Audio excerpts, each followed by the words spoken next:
So this is an actual real world network, and we did a small classroom exercise to see what kind of questions can we ask on such a graph. And I'll just open your document. So there are some very nice questions all of you have given me, and we can talk about these questions. So if you want, you can open that Google Doc and you can read the questions. So I'll go one by one and we'll try to see these questions and the relevance of these questions. Rather, the questions which you have given me, all these questions, they more or less cover the entire syllabus of the course, whatever we are going to study. So let's see. So I'm starting from the questions by Sakshi.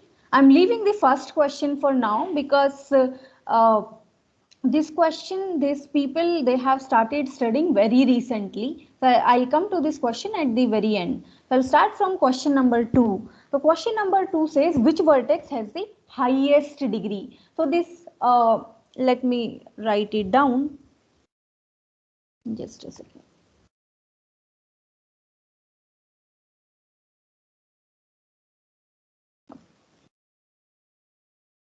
Okay. So which vertex has the highest degree?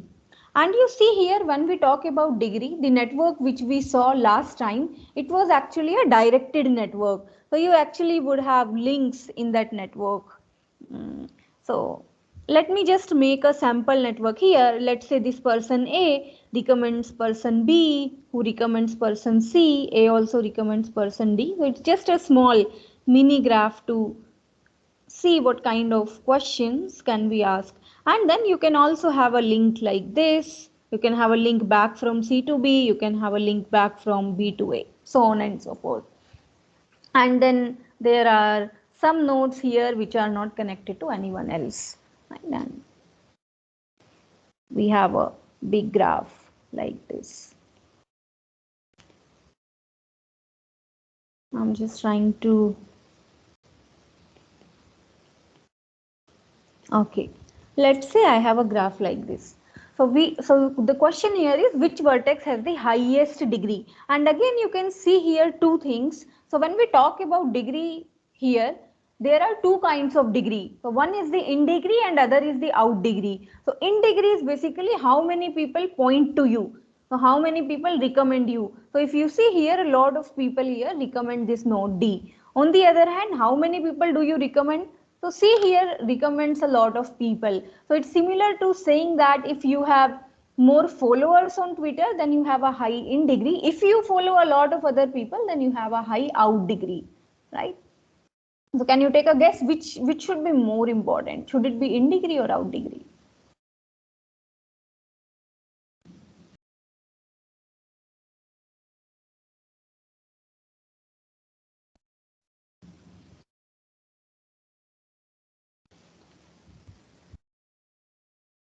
So which people are more important on Twitter? Are they people who have a lot of followers, or are they the people who have a lot of followees? In degree would be more important. In degree would be more important, right? And that poses another question here. So just think about it. So let's say it's a Twitter graph, right? And we are saying that in degree is very important here. So tomorrow, let's say Twitter wants to identify most influential people on its platform, and as we just said, in degree is an important metric there. So Twitter can say, okay, I'll give some reward to the people who have this highest in degree, basically the people who have a lot of followers. And let's say this is announced by Twitter. Do you see a problem there? What people can do in order to increase their in degree?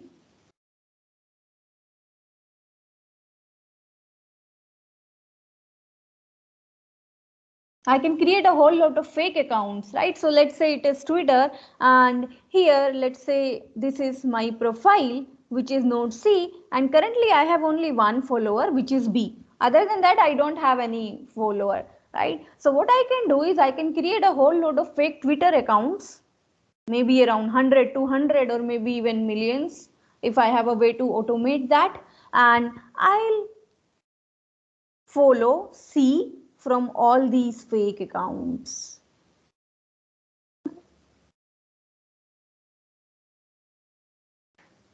So what I am saying is you can have a graph like this. So let's say this is the big graph of Twitter, densely connected, whole lot of connections here and there, and you are actually sitting somewhere on the border of this network, but then you have created these whole lot of synthetic nodes and fake accounts which are all following this one node. Then you can see that in degree it can be uh, it's not a very good metric in this case, right? Assume that Twitter again doesn't have a way to track which accounts are fake, which accounts are real, or to track inactivity, and you only have this graph now, and nodes can just like that increase their in degree by creating some more fake nodes.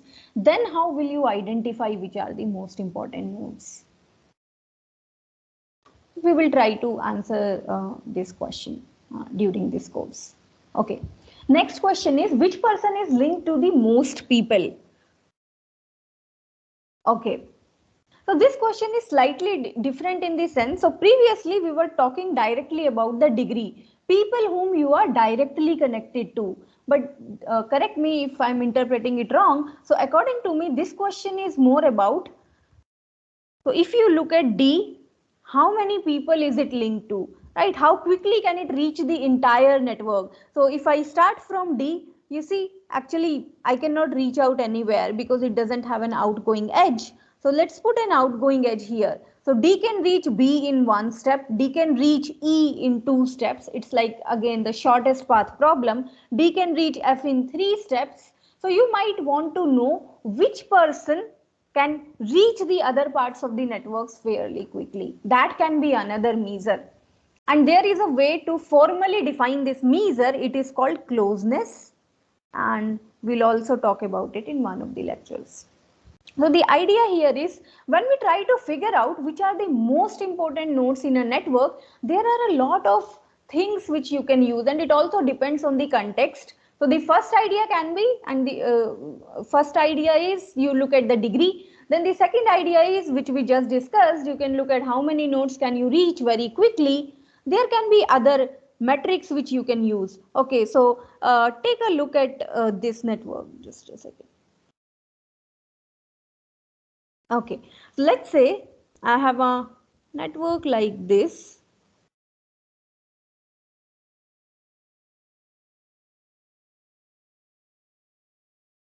Now can you see which node is the most important? So if you have a network like this, in other sense, this node could be the important one here.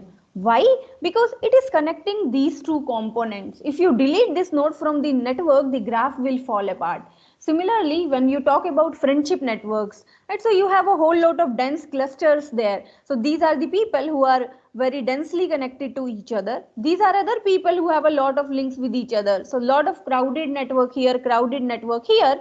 These two people, these two groups, they don't talk across. So the people in this group, they mostly talk with each other. The people in this group, they mostly talk with each other, and it commonly happens, all of us knows that. And there are few people here which sort of connect both these groups. They have friends in both the sections or in both the departments. So in that sense, these people are most important. And again the question is, can you capture this mathematically? Can you give me a value associated with each node which tells me how important is it in terms of connecting two components in the graph? Another thing which we'll talk about. Okay. Next question, which covers altogether a different topic. Which pair of people have the highest number of common links? And why would I want to look at that? If Sakshi is here. So the question is, you look at all the pair of people, right? If there are, let's say, n nodes, there will be n choose two pairs. You look at all the pairs, you look at how many common friends they have. Maybe these two people have 5 common friends. Maybe these two people, they have only 1 common friends. Here they have 100 common friends. And you figure out which is the pair which has the highest number. So let's say these people, they have 500 common friends. Which is the highest? So what? In what sense is it useful? Ma'am, it can be used for suggesting like suggestions of who you can add as a Very followers. nice, right? So this is formally called link prediction. So let's say I give you a graph, let's say the same graph which is shown to you over here, and let's say it's a Facebook graph, and I want to make some recommendations. I want to tell everyone, okay, whom you should be friends with. Or let's say in this graph I want to figure out which is the next most probable friendship. Right, so this is a good metric there. You look at these two people who have the highest number of common links. This is the, I would say, the first base metric. This metric has also some disadvantages. As we'll see further, we can further modify this metric and make it more efficient. So we'll also talk about that in one of the lectures. So this is one idea which can be used to suggest trends, right? But Facebook doesn't exactly use this formula. It uses more advanced formulations, which we'll talk about. Okay. um, these were the questions by Sakshi. So what we have talked majorly here is about one topic which is called centrality measures, which is mostly about figuring out which are the most important nodes in a network. Right. Third question is also related there, and the next question is about link prediction. So given a network, can you predict which is the next plausible friendship? All right. So moving to the next bunch of questions. So I'll take question number one at the end, Sakshi. So moving to the next questions by Aditi.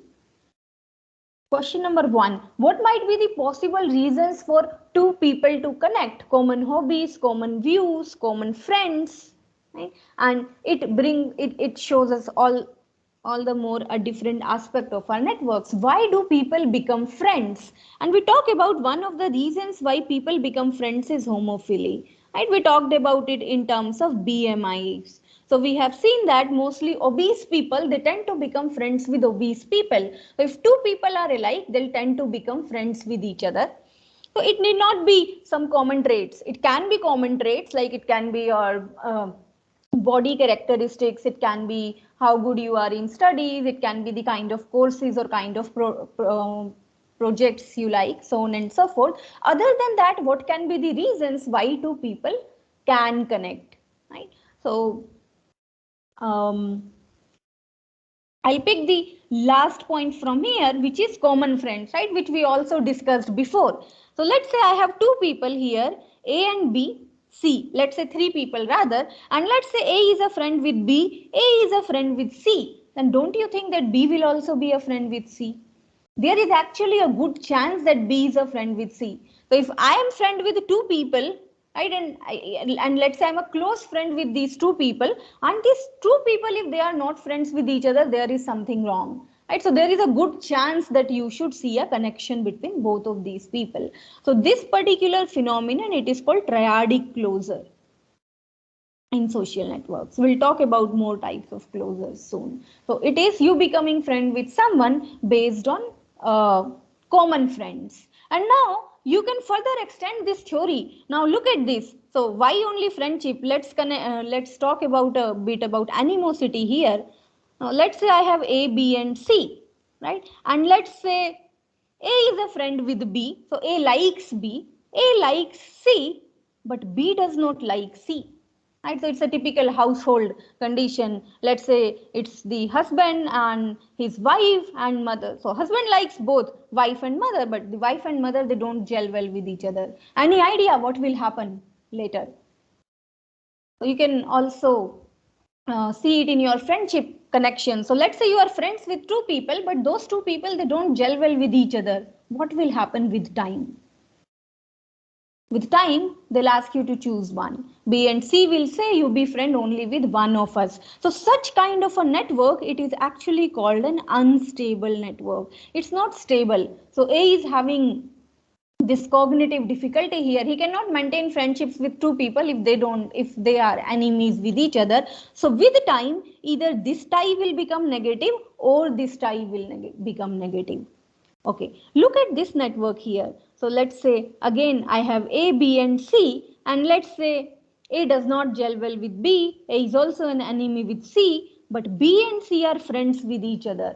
What do you think? Is it a stable network? Is there some problem in this configuration here?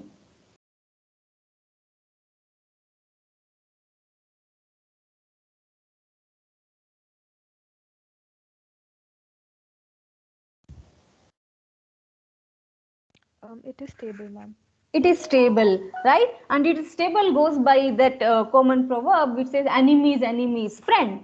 So A is enemy with both B and C, so it's rather advantageous for them to become friends with each other, right? So you can also see this in this sense. Okay, another reason why two people can become friends, it can be common hobbies. So generally instead of the term hobby we use the term social focus. So social focus means they go to a place together. So this place, it can be an eat out point, it can be a yoga class, it can be some other class, it can be a club in the institutes. So let's say we have two people and they go to this common club. It's like a common hobby or a common social focus. So again there is an increased chance that these two people will become friends with each other. So we'll often study these kind of networks which are called bipartite networks, in which you will have people and you will have some other entity. So this entity can be some clubs, it can be some hobbies, it can be some companies they work in, so on and so forth, and you will see the connections between these people and these entities over here. So many networks are studied in this particular way. So one kind of network which is studied in this way is called the corporate network. So if you look at the CEOs of companies, so generally a person, he sits on the board of multiple companies, especially the influential people. So let's say this person sits on the board of these two companies, this person sits on the board of this one company, let's say, right? So you can have this bipartite network here. And again, so if it was not a corporate network, let's say it's simply a network between people and their hobbies. As we discussed before, if two people, they are going to the same place. So look at this node and this node, they are going to the same place. There is an increased chance that they will become friends with each other. Something more interesting can happen here. So let's say these two people are friends with each other. This is the friendship tie we know. And this person, he goes to this club, right? So if the friendship is strong, you see over time this person will also start going here. So this is another kind of edge which can come in the network. These are just some ideas which I am building based on your questions. And this concept, it is called the concept of closures in networks. So based on the kind of edges which are already there in the network, which new edges are more probable to come. It's an extension of link prediction. Okay, next question. The reasons for a higher degree of a specific vertex, why do they have so many connections? It's a very, very nice question. Any idea? So with time, so let's talk about the friendship network. You see friendship network in a college. So generally when we look at these networks, the network doesn't suddenly come. No, it evolves with time. So first day of the classroom, or let's say your first day in college, you won't have any friends. Rather, no one will have any friends. With time, friendships will start forming. First day there will be some edges, next day there will be some more edges. With time, some edges will come, some edges might go away also. But here, let's talk mostly about the edges which are coming in this network between these people. And with time, as these edges come, some people, they tend to have more edges as compared to others. Why does that even happen?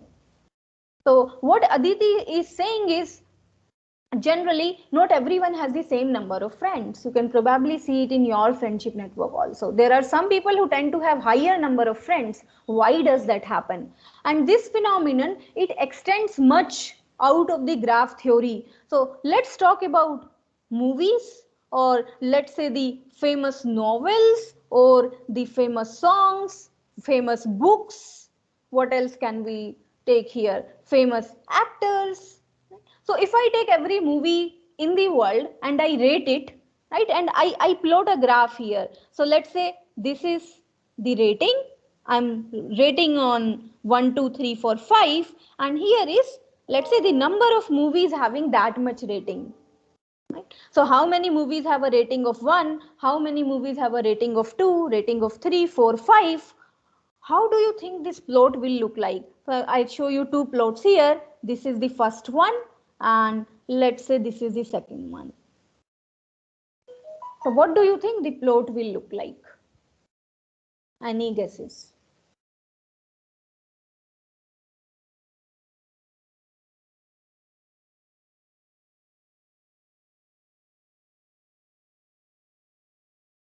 So it is actually this one, right? So the red plot here, it shows more of a equal distribution. So it says there are only a few movies which are very bad, only a few movies which are very good, and most of the movies are somewhere in average. But if you look at the real statistics, what happens is something like this, which says that as the rating increases, the number of books decreases, and actually there are only a few movies, only a few novels, only a few songs, only a few books, only a few actors who are very popular. And you see the same thing in Friendship Network also. There are only a few people with a large number of friends, and most of the people, they actually have very less friends, just one or two, and there are just one or two people who have a lot of friends. So why does that happen? So this particular phenomenon, it is called unpredictability and inequality in social networks. And we'll again see why does this happen, how does this happen, can we come up with a model for the same. All right. Why do some people not prefer to connect to anybody? What are their hobbies and opinions? Do they play a role? Right, so we have seen all these isolated nodes in the network. So if I could go to that slide here, right? So we have so many isolated nodes here, and then we have these small components sitting here and there. Again, why is this happening? Right, and do they play a role? So this is a question which maybe you can even look as a part of the course project. But what I'm telling to you is according to most of the research which is pursued in this area. So what they see is most of the network, most of the times is one big component as you see here. So more than 90% of the nodes will be here in this one component, and then 10% of the network, 10% of the nodes will be scattered here and there. That may be because they joined the network late, that may be because of several other reasons. Most of the times these nodes are discarded, and we study only this big component of the network which is called the giant component. So most of our studies, they are restricted to this component. And generally we ignore these nodes, and maybe if you think that these nodes are important, you can well write a research paper on this, asking all the people to change the way they study this subject. You can do a study here and raise this point that one should also consider these nodes. Okay. Next question, what might be the reasons for a person to not connect with somebody who is willing to connect with them? So it is yet another interesting question. So we'll see a whole lot of ties where A has recommended B in the network which I have given you, but B is not recommending A. B is recommending C, but C is not recommending B. So why is this happening? So I would rather say that it's actually a good thing. So you see this real world experiment whose results I showed you, it was conducted in a faculty development program, right? And in these programs, these faculties, they are from different institutes throughout India. So they do not know each other. So you see what will happen if people already know each other, then they are friends. So if I do the same experiment on your class, you will see more such ties like this, right? Because you are friends with each other. So there's a good chance that if you that you will suggest the name of your friend, and the friend will back suggest a name of yours. But in this FDP, participants didn't know each other beforehand, so that's why you didn't see a whole lot of these reciprocal ties here. So we call it reciprocity in a network. So reciprocity means what fraction of the edges which you see in this network, they are bidirectional, and most of the times the reciprocity in social networks is actually very low. You do not see a whole lot of reciprocity. And we can further talk about how can you remove this reciprocity, right? So if you look at this network, you look at a directed graph, you can convert it in an undirected graph. So again, the network of participants which I had, where there were directed edges between the people, I might choose to convert that into a graph where I only have the friendship connections. And how do you choose a friendship connection? There are many ways to do that. So you can say, okay, I define a friendship connection if A follows B and B follows A. Then you convert that into a tie. If A follows B, B doesn't follow A, remove that edge. Right? So one way of doing it is that way. And then you can study the undirected graph, which is more like a friendship graph. Next are the questions by Sakshi, why are some of the nodes isolated? So I guess we discussed that shortest path between two nodes, right? And so this shortest path is again a well-known problem. Now the task at hand is how can you use this concept of shortest path in social networks, right? We will talk about that soon. What makes a node most crowded? So what makes a node most crowded? To answer this question, we should understand what do we actually mean by crowded itself. Right, so one meaning of crowded can be the most connections, but I have another meaning of crowded for you, not in terms of nodes, but in terms of network. So look at these two networks. Let's say this one and this one. Which network do you think is more crowded? This one, right? And so generally instead of the word crowded we use the word density here. So how dense is the network, right? This network is definitely denser than this network. How do you define density? So these two networks, they have the same number of nodes. We can define density simply as the number of links these networks have. More links a network has, greater is the density. But then if you are looking at two networks which have different number of nodes, so let's say here is one network, right? And let's say here is another network. I'm just making this one big cycle here. Right, and then again you can ask the same question, which network do you think is more crowded here? Right? You can choose to say this one, it has more number of links. But no, and this one looks to be more crowded. Rather let me make it like this. Now tell me which network is more crowded. This one has higher number of links than this network, but still this one is more crowded. And again, how do you capture that in a formula? Okay. Moving to the next question, dividing nodes among different groups if present. If present, it's actually almost always present, right? So we talked about there are these densely connected people in one part of the network. This could be some another group, and there are certain people who are sort of connecting these groups. How do you identify these groups? It's and trust me, it's not very easy. There are actually thousands of papers written in this topic. How do you detect these groups? So if I give you a network on your college, let's say an unlabeled network. So you take all the students of your university, you put the friendship ties between each other, and you give me this unlabeled network. So I do not know which node is in which department. And then you ask me, okay, tell me what are the groups here? Which nodes do you think are in different departments? Then that is a challenging question. And most of the times that happens. So whenever we have these real world networks, you do not get the labeled data. Most of the times it is just these nodes and edges. And then how do you deduce which are these groups? So this particular area, this particular line of research, it is called community detection. So instead of the word groups, we use the word community. And then we try to see how do we detect these communities. Okay, we have five more questions by Smriti. So, what is the relation between people who make most connections versus those who obtain most connections?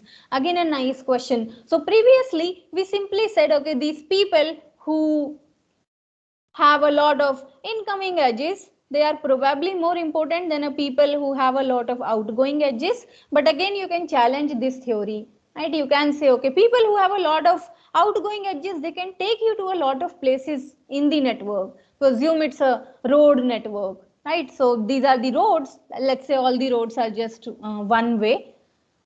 So this road, if you look at that, there are a whole lot of roads, or there are a whole lot of places which will bring you to this place, but let's say there is no outgoing edge. So from here you cannot go anywhere. So it would probably mean nowhere from, no matter from whichever place you start in this city, let's say you will end at this particular place. In that sense, this place will be more important, right? Because it takes you to a lot of other places here. So we cannot always say that only these kind of notes are important. These are also important. How do you make a difference between both of these? How do you look at their combined effect? Right? If you have to give a score to every node in the network, how will you do that? So this particular topic, it's called hubs and authorities in the network. And we'll also talk about this. Okay, what does the highest connected individual signify? So again, it can signify, we'll have to see, right? So the significance of that, it will depend on the context of the network which we are studying. So we'll look at some data sets and then we'll try to answer this question. Can we utilize the graph obtained for circulating the information efficiently? This is again a very nice question. So let's say I give you a graph here. So generally the graphs are very big. Let's say it's the friendship network of your class, and the question which Smriti is asking is, let us say I want to diffuse an information. Let's say I started some brand of my own and now I want to advertise that brand. So which person should I choose here to circulate that information very efficiently? So that's a very marketing type question. Marketers generally face this problem. They have a limited budget for doing their advertisement. So they can do the advertisement by giving free samples to some people. But then should you randomly give out these samples to people? No, right? So if I give you a network of people and I ask you, okay, choose some people, let's say you can give free samples to 2 people. So which should be these 2 people in the network from where you should get started? To whom you should give this sample or to whom you should give an information so that it spreads really quickly in the network? And trust me, the answer is not the 2 most highly connected nodes, not the 2 nodes which have the highest degree. That's not the answer. So there are a lot of ways of doing this which have been explored, and this problem, sorry, it is called influence maximization. This is another topic which we'll be studying. Okay, next question is the one we addressed before, identifying reasons as to why there are isolated nodes, why are they not connecting. So probably it can also be a noise in the data set, right? So when we conduct these online activities, few people, they just don't participate and you can't do anything in that. And online system is mostly like that. When you deliver a lecture, we are literally not sure. Some of the people might also be cutting vegetables. We don't know. Is there a general trend between the number of connected nodes versus the number of isolated nodes? We talked about this, right? So yes, there is a general trend. So most of the times only 10% of the nodes you will see as isolated. In all the real world networks which you will see, 90% of the nodes will be well connected to each other. Right. So I think with this, I have answered all these questions. So based on these questions, we have figured out certain topics which we will study with time. Right. So just give me a moment. I'll share the screen from my laptop. If you have any queries, you can type in the chat window. You can unmute yourself and speak out. Let me actually show you the implementation of some of the things which we talked about to make it easy on the mind. So this is the data which we have, right? This was the graph which we generated. I just closed it now. Right, and then now we can start asking all those questions which you asked. I'll also pose a few more questions here. So if someone gives me a graph like this, the first question I would ask in this graph is how many people are there? If I do not have the data set, if I only have this graph, right? And most of the times whenever you do this data crunching, you take an online data set and do this, you cannot visualize most of the graphs. This graph has very few nodes, very few people, right? So you can see it. If a graph has billion of nodes, you will not be able to see the structure, right? There you should have another way. So the first question is how many nodes are there in that graph? How many links are there in that graph, right? So let's answer that first question. I think I have shared this file with you. You can run it at your own end if you want. All right. Um, yes. Let me just comment this. Slowly we'll answer these questions. Okay. So this network, if you look at the number of nodes and number of edges, it has 27 nodes and it has 78 edges. Now comes the next question, which was how crowded, okay, before crowded, let us talk about the reciprocity, right? So we saw that there are people uh, who recommend some other person. So person recommends some other person and that person doesn't recommend the person back, right? So this is called reciprocity. So reciprocity tells you what fraction of links which you are seeing in the network, what fraction of them are reciprocal, what fraction of them are bidirectional. So if you look at the reciprocity in this network, it is 0.21, which means that 20% of the edges which you see in this network, they are bidirectional. Now the next question is, Ma'am, yes. your screen's not visible. Uh, oh, just a second. Is it visible now? Yes, Can ma'am. you see the asked? Okay, okay. Thanks for telling me. Okay. So now we saw that the reciprocity of this network is 20%. Only 20% of the edges are bidirectional here. Now let's say, so if you look at this network here, which we just generated, let me generate it again.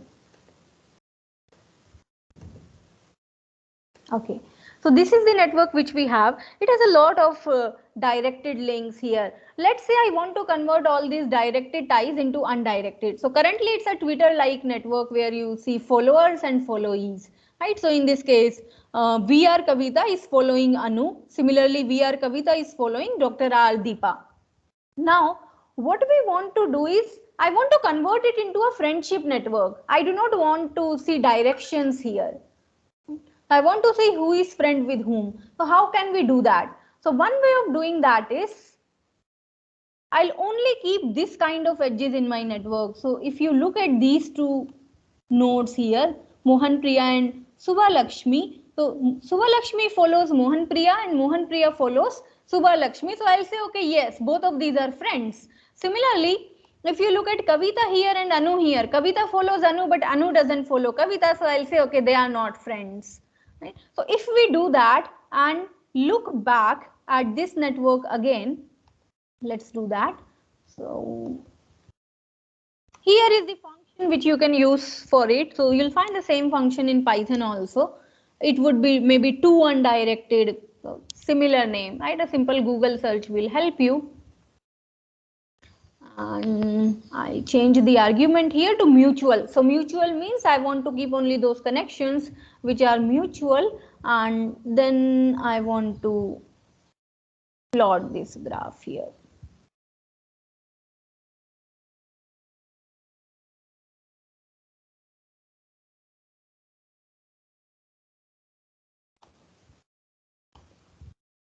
Now you look at the same network, it has just fallen apart, right? And there are not so many things to study here. All the edges have almost gone away. 80% of the edges are no more there. And but still you can see, right? There are communities. Communities are very well visible here. Rather you have components, not communities. So why do I say components? You see, I have this one component here, I have this another component here, and no one here is connected to someone over here, right? They are two distinct components. Communities are when you will see like one or two edges running from this component to this component. So there it will still all be one component, but yes, there will be two dense parts in that component. Currently, both of these components are also not very dense. So let us do this another way. So as of now, I have kept only the mutual edges. So the real world networks, if you will look something like this. So right now I'm changing the definition of friendship. I'm saying, okay, all right, if either I like you, or let's say you like me, or let's say both of us like each other, let us put an edge, right? So this is the same graph which was directed. We have just simply made every edge to be undirected, and now the network looks like this, right? And you can already see that there is one big giant component here which has more than 90% of the nodes, and there are few isolated nodes over here. And we also have these pendant vertices with just degree 1, right? They are, you can say, sort of hanging to this network like a pendant. All right.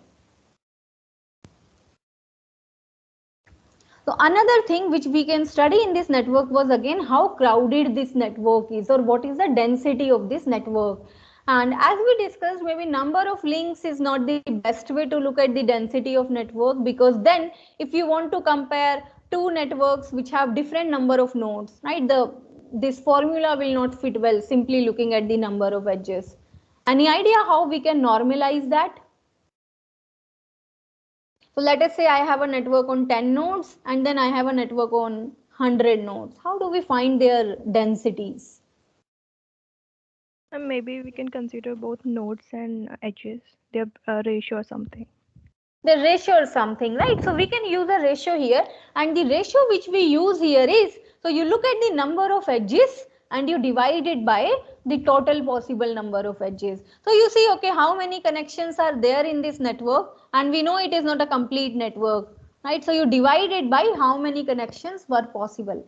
So how many were possible? And choose 2. We discussed the other day. So and choose 2 was for undirected graph.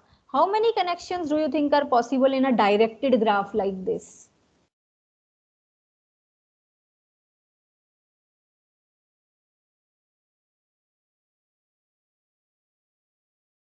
I hope the question is clear.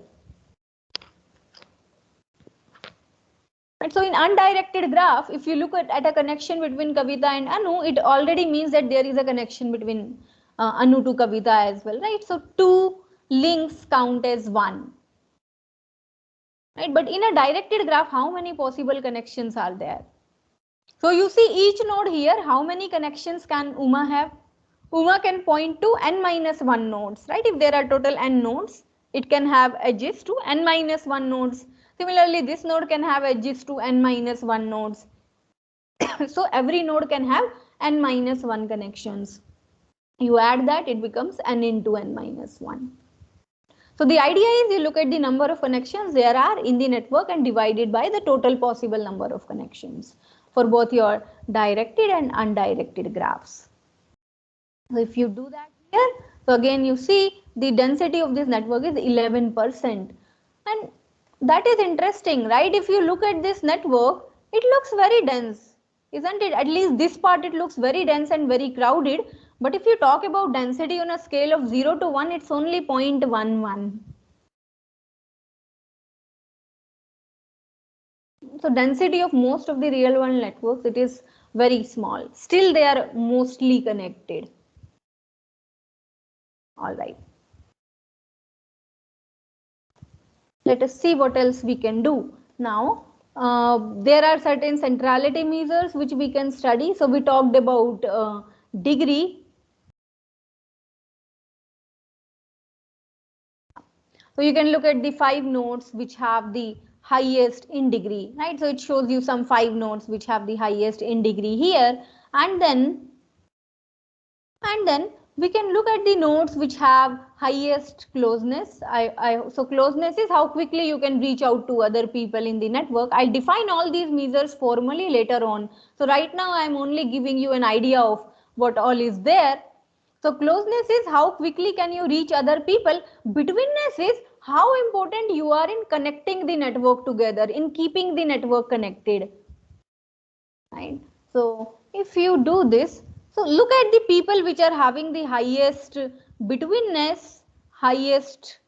So this was okay. So these are the people who have the highest in degree, right? So and these are the people who are having highest closeness. You see, many of the names are same, and these are the nodes which have highest betweenness. They're slightly different, but most of the times if you look at top 5 people, they will be same along different measures. Right, so there will be slight difference. So the person who is at position 1 might come at position 2 for other centrality, but still these centrality measures, they are more or less correlated with each other.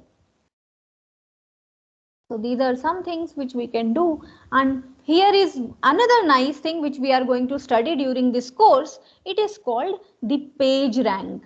Right. So we talked about that example where, let's say I was collecting this data on again in an online FDP, and let's say I I do not have time to validate a whole lot of data, right? So what a person can do again here, in case in order to increase his or her in degree, he can create a lot of fake entries, right? And he can keep following himself.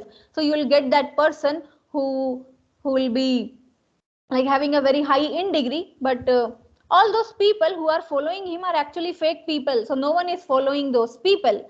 So page rank is a very nice way to break this problem, right? So we were talking about Twitter. What about the people who have created a whole lot of fake accounts and are following themselves? So page rank is a way to sort of check out these people, to create their centrality very low. How it works is, the idea which it uses is, your importance is not defined by how many friends you have. Your importance is defined by how important your friends are, right? So if I want to see how important you are, I'll look at how important your friends are, but then it becomes recursive. So I'll have to see how important your friends are, and in order to see that, I'll have to see how important their friends are, right? And it looks a very vague idea as of now. So we'll mathematically study this idea, and you can solve this problem with the help of linear algebra, eigenvectors and eigenvalues. So we'll talk about that as well. Okay.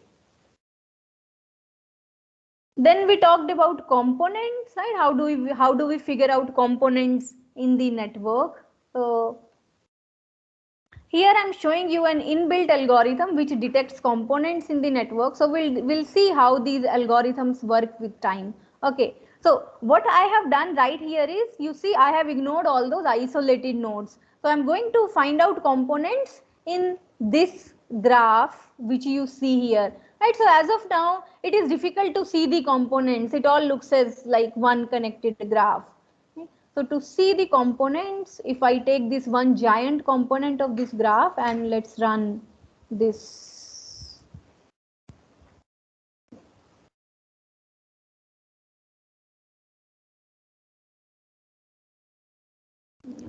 Right. So this shows you some components in the graph, and these components are overlapping, and you can argue here that these components, they do not look very nice. More or less it still looks like one big component. So in this case, we could sort of see here that we have forcefully determined the components here.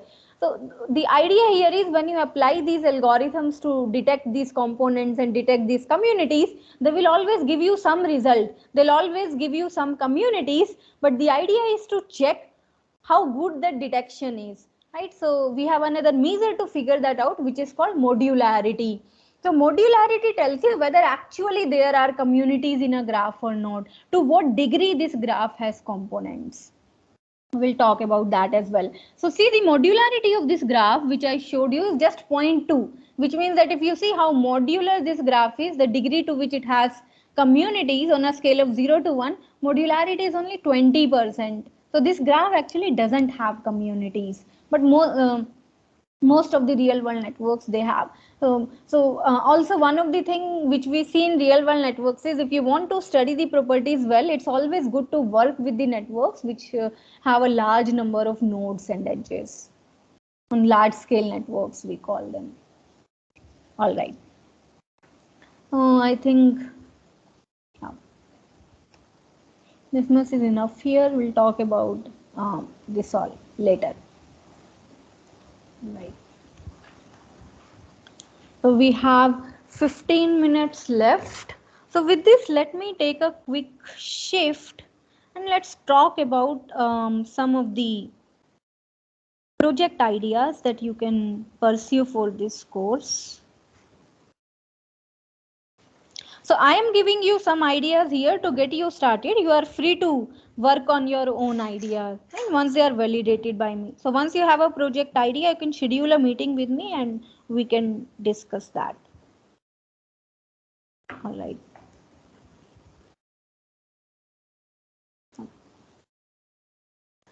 So here is the idea number 1. So this idea is the same based on the paper which I have shown you in one of the previous lectures. So this idea, it's mostly about data collection and efficiently using the graph libraries. So if you are good at data collection, if you are good at surveying people, the idea is to collect this friendship network between the students. So these can be the students in your class, these can be the students in your batch, or the students in the entire university. That's totally up to you how much data you are able to collect. So you can chart out a friendship network between these students. So many people have done this in the past, and I'll give you some online data sets which are there on the friendship network of some foreign universities. So one is a friendship network. You can also collect something which is called a leadership network. So friendship network will be more like a Facebook network. Leadership network will be more like a Twitter network. So you look at who follows whom. So yeah, you can collect your own data, or you can also choose a data online, or I have a data set, you can ask me for that data set which is already there, and then you can apply all, you can figure out all the network statistics on that data set. So we have already discussed about some statistics, right, like reciprocity, density, homophily. You can check for homophily if you can also ask the students regarding some other traits. So maybe you can look at their gender. Rather, there is a uh, gender-induced homophily is more or less seen in the social networks. So this is always there. You'll always see males to be friends with males, females to be more friends with other females. It can be gender-induced. It can be locality-induced. Right, so that data you can have. It can be your grade induced. It can be project induced. Anything. And then again you can find out which are the most influential students in that network. So that's one idea.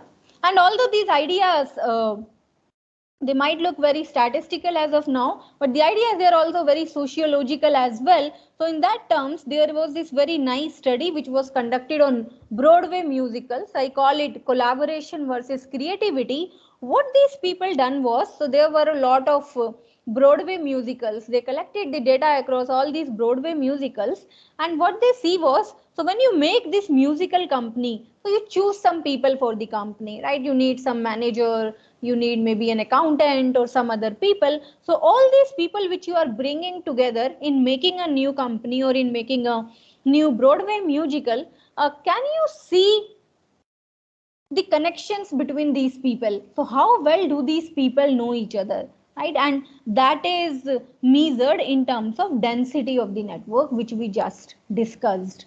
So does density of a corporation, let's say I have the network of a corporation, does the density of the graph has something to do with the performance of the corporation, was the question. So if you look here, right? So this is just the central node. Please note that it's not the part of the network here. So there are these 5 people in the network. So if all of these people know each other, it's like 100% density. All the possible edges are there in the network.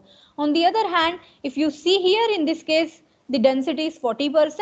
In this case, again, it's 100% density, right? So when do you think will the Broadway musical earn the most? So let's say these are 3 Broadway musicals. The first case is when no one knows anyone else. Second case is when everyone knows everyone else. And there is a third case when there are certain friendships and certain friendships are not there. And they plotted a curve here between the density of a network and the success rate of that Broadway musical. And you can see the curve here. And this same idea, it also applies to collaboration in the research work. So when you are writing a research paper, should you pick all your friends and then write the research paper? Or if you want to do a project, let's say in your 3rd or 4th year, what's the best way? Should I pick all the people who do not know each other at all? The project will be a flop. Should I pick the people who are like totally friends with each other, very close friends? Again, the project will be a flop. So the best way is to pick a nice mix of both. Oh, this was the idea here, right? Okay. So there are 2 more project ideas. So we are already up for time. I'll discuss these 2 ideas in the next class. Meanwhile, if you have any queries, you can ask me. If you have no queries, maybe you can leave the session.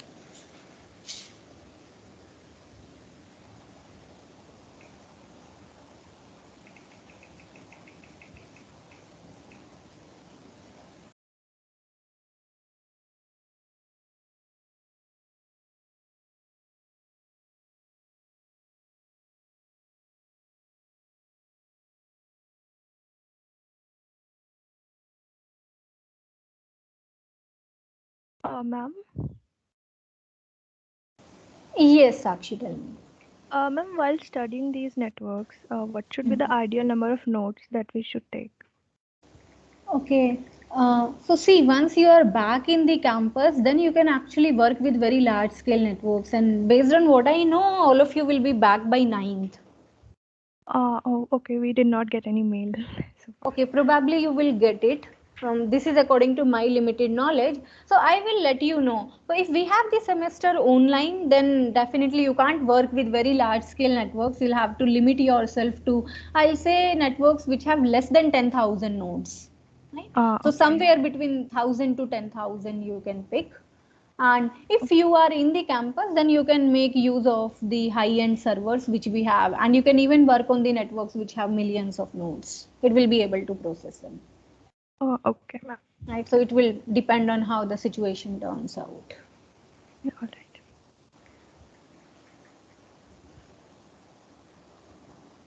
Okay, does anyone else have a question?